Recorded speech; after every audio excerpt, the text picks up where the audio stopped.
Hi there, and greetings from Koh Samui, Thailand. I've been doing some island hopping the past couple of weeks. This is my third island in the past 2 weeks or so. I spent 10 days on beautiful little Koh Tao, and then went to Koh Phangan, the next island south, for 2 nights. And then I've been here on Koh Samui for 2 nights, and I'm staying here another couple of nights through New Year's, and then I'll be taking off, heading back to the mainland. So there's a quick little update on my current travels in Southeast Asia. So I'm here on the north shore of Koh Samui, just doing some exploring, hiking along the rocky coastline here, and found this little sort of crack in the rocks here to try to get away from the wind noise and the ocean there. So hopefully you can hear me okay. So the question in this video is individual will opposed to divine will? And this is really the fundamental teaching of most religions. Many spiritual teachings are basically telling you that your own base emotions, feelings, intuition, desires, impulses, and vision are opposed to God. And the spiritual path means then denying your own personal individual will, your own personal perspective, and impulses and desires in favor of that which is perceived to be the divine will, the divine desire or perspective on who and what you should be and how you should live your life. And this to me is fundamentally backwards, completely flawed and wrong. And it is in fact a belief that is very much used by the powers to be, the powers that be, the control matrix of Earth, basically, in order to control the people, to tell them that you can't trust your own instincts, your own point of view. You have to come to some higher authority, a priest or whoever, who will tell you what God's will is, and therefore you will seek in your spiritual life to adopt God's will, what God seeks from you, desires from you, expects of you, and deny and repress and forsake your own personal individual will.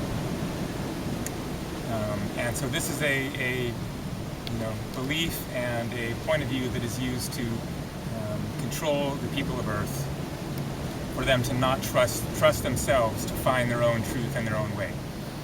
And this is a very unfortunate and damaging perspective and belief system in my view.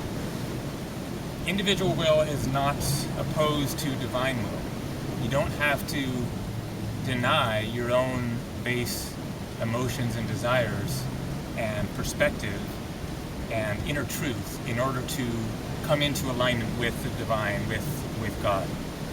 Instead, it is a matter of finding balance and alignment with one's own perspective and intuition and feelings and emotions and desires. Coming to a place of alignment and balance and acceptance, self-acceptance of your own inner truth and wisdom and perspective. So the key is really one of self-love. This perspective of your own individual will is necessarily wrong, which has a name. It's called original sin, that you're basically born opposed to God and having sinned and have to spend the rest of your life trying to make up for that. This is the antithesis of self-love, and the solution is of self-love and embracing and accepting one's emotions and feelings and intuition and personal subjective point of view on reality and truth and wisdom and all this stuff. And within that framework of self-love and acceptance, accepting all that arises from within oneself, your base emotions and passions and desires and what you seek in your life, and simultaneously reaching for and accepting some concept of structure and guidance of these energies in order to channel them properly and righteously, whatever that means. There's no like nice, easy, exact, simple answer for when you're channeling your energies in a balanced way or not. It's simply a quest to continually be seeking to find that correct balance, but to accept one's individual will, one's individual point of view, and be balancing that with seeking the divine and seeking to understand the broader view of reality and what is really happening, and coming into balance and alignment with those two different perspectives, the individual subjective and the greater objective, even though there really is no such thing as true objectivity, but seeking to have that more expanded perspective on yourself and your life and how you're going about your life and your actions and relating with others and affecting others, and balancing those two different perspectives, which are not opposed to one another, not when you find true balance and alignment within yourself.